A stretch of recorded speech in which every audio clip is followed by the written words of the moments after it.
let's try this for the 20th time now. I had baby Zeke in here for a bit, and I was like, oh, I'll just have him there because he'll be fine, because Jackson needed to do something, but he was not fine. He was very, like, you know when your baby's like almost asleep, but then something keeps waking him up? That's exactly what was going on. Anyway, so I thought I might share my birth story.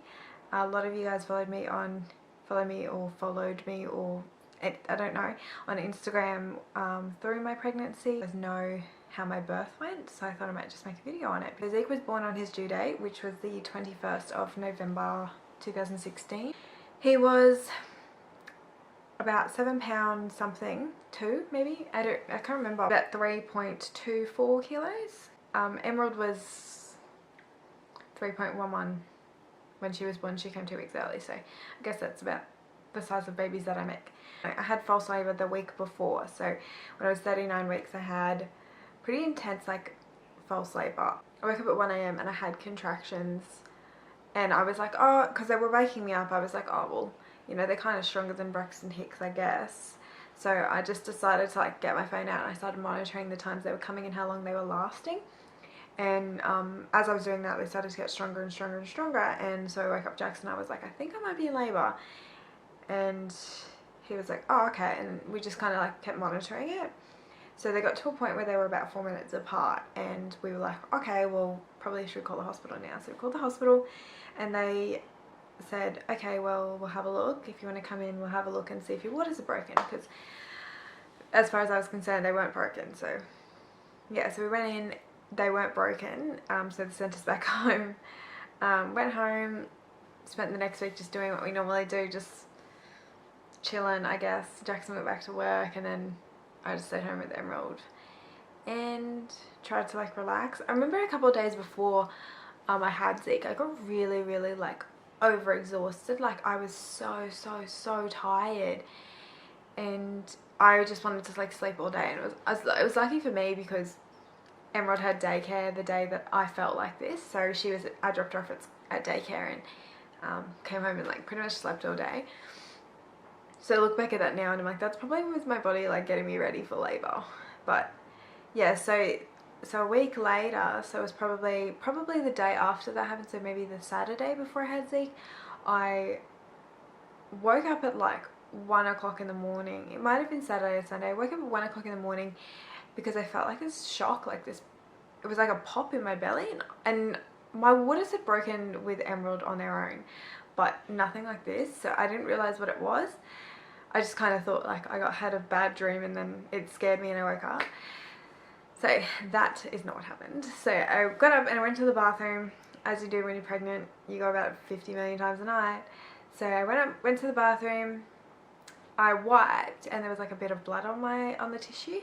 So I looked down and there was like a heap of, it wasn't like a lot, it was like quite a bit of blood in the bathroom, and like gross chunky stuff, TMI, I know, but yeah. There was like just gross stuff in the bathroom, and I was like, oh my gosh, that's so weird, I didn't know what that was. And I kind of freaked out a little bit, so I told Jackson, I was like, there's blood in the bathroom, what do I do? And he was like, call the hospital. So I called the hospital up because I know about mucus plug passing like in the weeks before, but I had thought that mine had already passed because it was kind of like spotty like for the last few weeks, and then there was this big chunk, and I was like, oh my gosh. And so I called the hospital up, and they were like, okay, well that sounds like your mucus plug. So they said, oh, just come in and we'll, you know, just give you a bit of a check to make sure that everything's okay. So we went to the hospital, they checked, they did the swabby thing to find out if my waters had broken, and it turns out they actually had. So before that we dropped Emerald off at my mum's house, I think it was, and she stayed there that morning and like that entire day.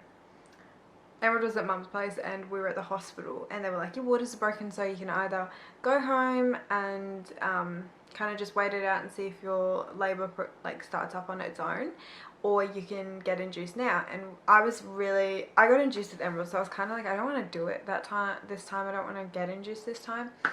So we decided to go home. We went home, got some sleep, had some food. We watched Scrubs for quite a bit while I was like bouncing on the exercise ball. I was bouncing on that for quite a while, and I which like we just tried quite a few things just to get it like kind of going. We went for a bit of a walk and all these things like just to try and get it started on its own, which it didn't. That day we went back to the hospital. My waters have been broken for a while, and I wasn't having contractions, and they pretty much suggested, hey, get induced, because the longer you have your baby in there, the more prone to infection for you and the babies. I don't know, we kind of had to think about it, so we went and had some lunch at the coffee club, and then we came back, and yeah, obviously we decided to get induced. So we got back to the hospital, we said, okay, let's get induced, let's do it.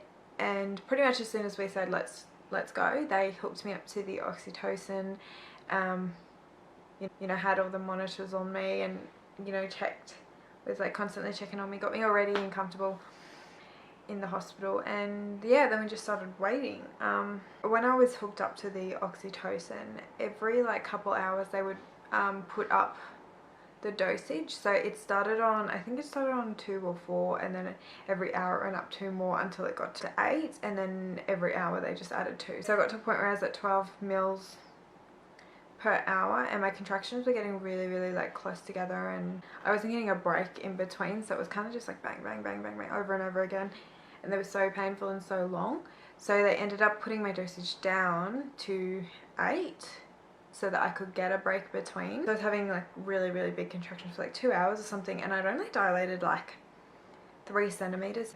I was like devastated, but I just kept going, and I ended up getting the gas for pain relief. After that I went a bit loopy, like I was like talking about being in a carnival and all this. It was really weird. It was kind of like I kind of felt the effects this time around.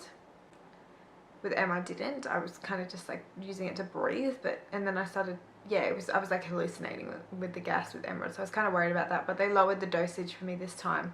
I was still having contractions, and they, like when I had them, they felt a bit better, but then obviously they started to get so strong. I had about 4 hours of really long, strong contractions, and then about 40 minutes after that, the doctor came, because I was still at 3 centimeters by that point, so that was like 4 hours after the first check.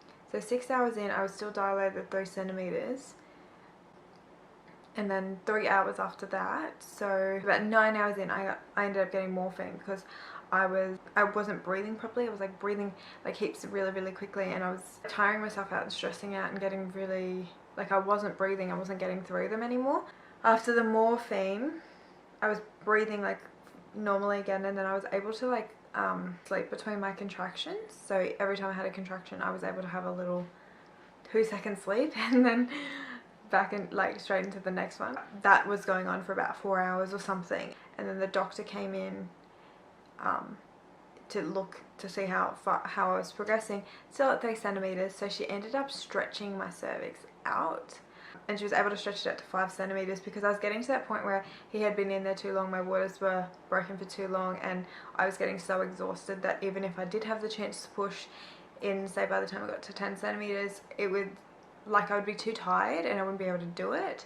So she said, she like stretched my cervix out and was like, you need to push your cervix out of the way and get the baby out, otherwise we're gonna have to go do a C-section. And I was so confused at this point. Like I had so much going on, and I already felt like he wasn't gonna come.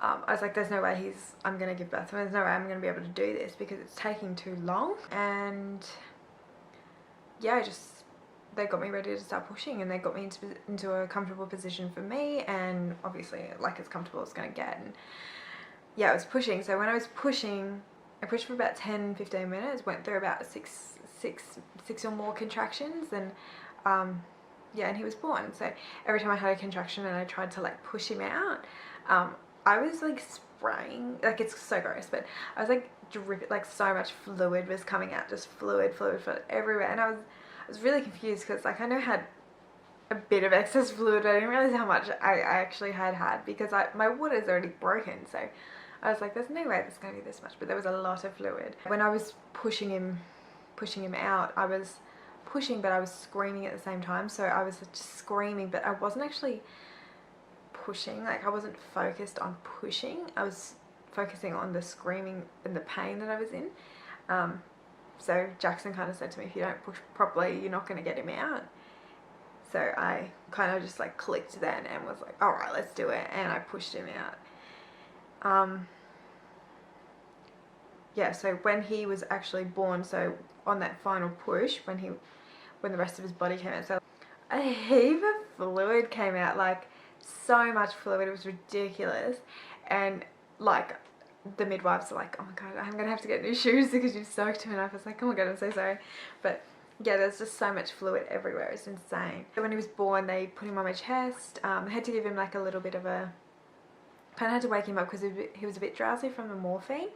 And yeah, they woke him up a bit and gave him to me, and then he was on my chest. Jackson cut the cord, and yeah, then we just chilled in the hospital for a bit. No, chill, but you know, like they cleaned me up. I had my afterbirth, so my placenta came out, and yeah, and then Zeke latched on, cord was cut. They did like some checks for his weight and everything after he was on me for a bit. I think he was on me for quite a while, pretty much checking to see that he was healthy, and he came out like a nice pinky color, and he was very alert when he was born. That's pretty much it. Like we had him, and then we went back to the maternity ward and chilled out there for a bit. When we were back at the maternity ward, he, like the next day after he was born, they were doing some checks on him, and his heart rate had lowered and his temperature had lowered as well. So they had to take him to the special care for a few hours to warm him back up. And that was really like depressing, like seeing him in that little like hot box. That's what they kept calling it, because they were trying to make me laugh because I was really upset. I felt like I'd done something wrong because he was in there, but I hadn't. I was just, yeah. So they put him in there for a few hours, and by that time he was fine. Yeah, he came back into the room. They had to monitor us for 24 hours, and then we went home. Second birth was much harder than my first, but I think it's because last time I was very out of it, and this time I was much more aware of what was going on. I knew what I wanted, and yeah. What else? If you guys enjoyed this video, can you please leave it a thumbs up or like a comment or something, just so I know if you guys actually liked it.